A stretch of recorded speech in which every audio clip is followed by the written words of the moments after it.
This video is the second part of our lesson about replication of DNA.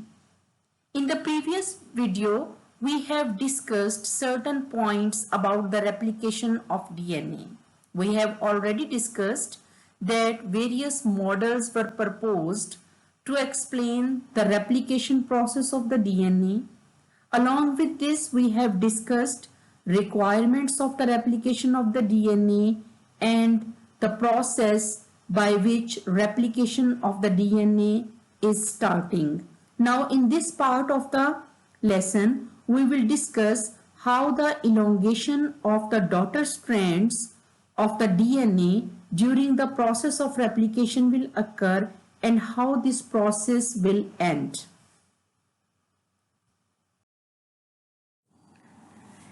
As we have studied that the DNA molecule, it is made up of two polydeoxyribonucleotide strands, and these strands are anti-parallel to each other. One strand is running from 3' to 5' direction, while the other strand, it is running from 5' to 3' direction. We have also discussed that DNA polymerase, it is having the ability to synthesize new strand of the DNA from 5' to 3' direction. So, due to this ability of the DNA polymerase, the two new strands of the DNA, they will be constructed in different manner.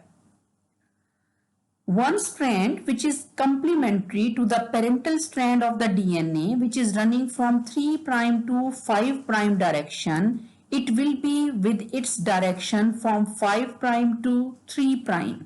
So this new strand which is synthesized from 5' to 3' end, it will be continuously synthesized by the DNA polymerase.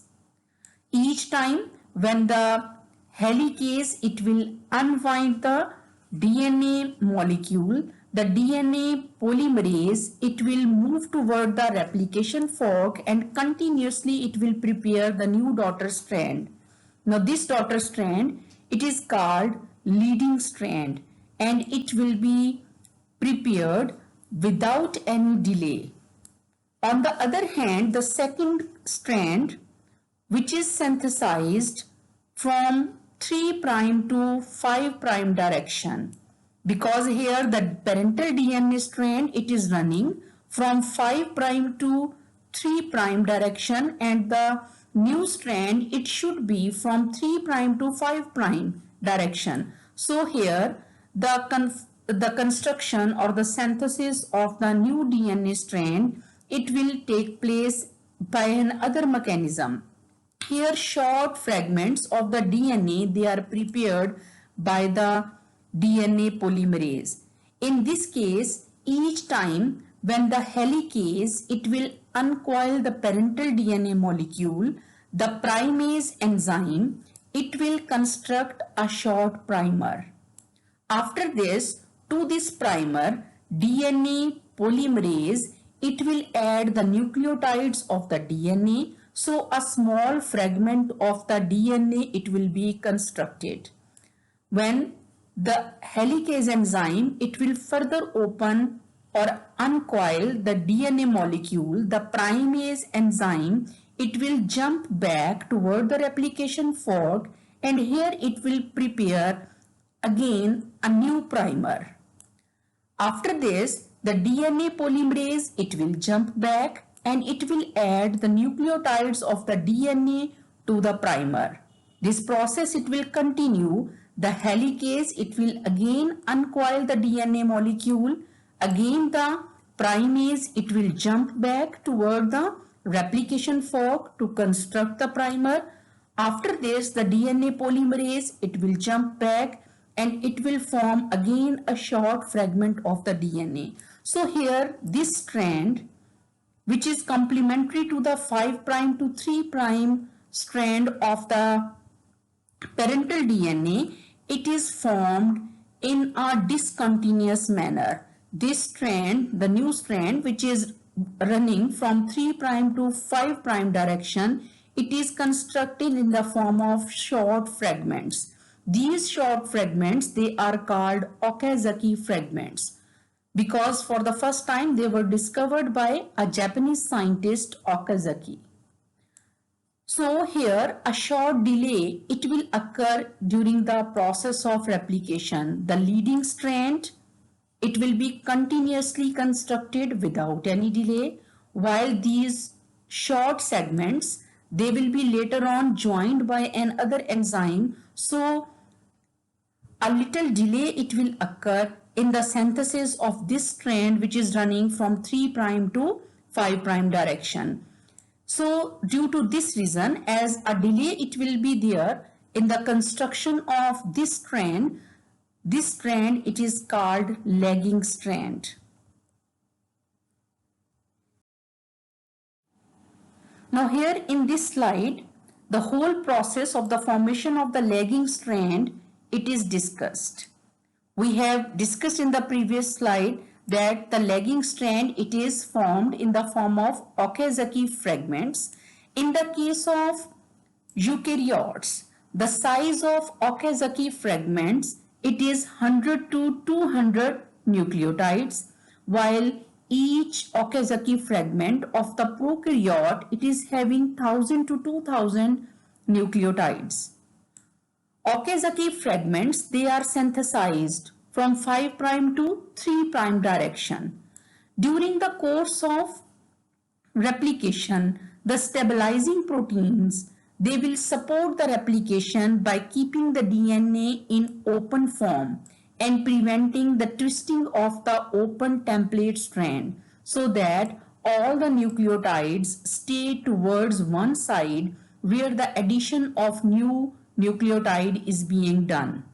On the other hand, the clamp protein, it will bind the DNA polymerase and prevents this enzyme from dissociating from the template DNA strand. Now in the next diagram, we will see that how stabilizing proteins and the clamp protein, they are working. Here in this slide, you can see these single-stranded binding proteins. These are the stabilizing proteins. They will keep the nucleotides in the open strands of the DNA towards one side only so that the replication process, it will be assisted by them. On the other hand, here you can see the sliding clamp. This is the clamp protein. It will bind the DNA polymerase 3 for the purpose of replication tightly to the open strand of the DNA, while the ligase enzyme, it is shown here, this ligase enzyme, it will stick the Okazaki fragments together so that a continuous strand from 3 prime to 5 prime direction, it will be there, which will be complementary to the parental strand which is running from 5 prime to 3 prime direction.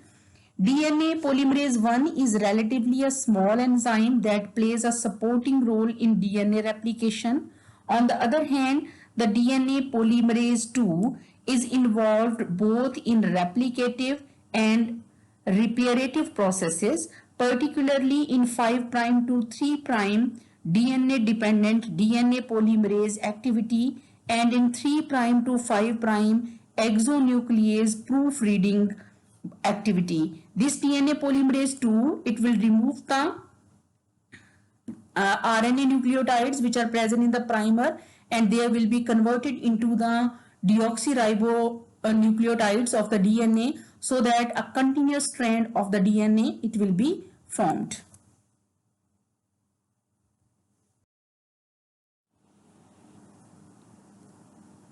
Here this slide is showing the working of the DNA ligase. As I have mentioned while explaining the diagram, that the DNA ligase, it is basically joining the fragments of the lagging strand together, and as a result of the activity of the DNA ligase, as it will work like a glue, it will stick the Okazaki fragments together, a continuous strand of the DNA, it will be formed.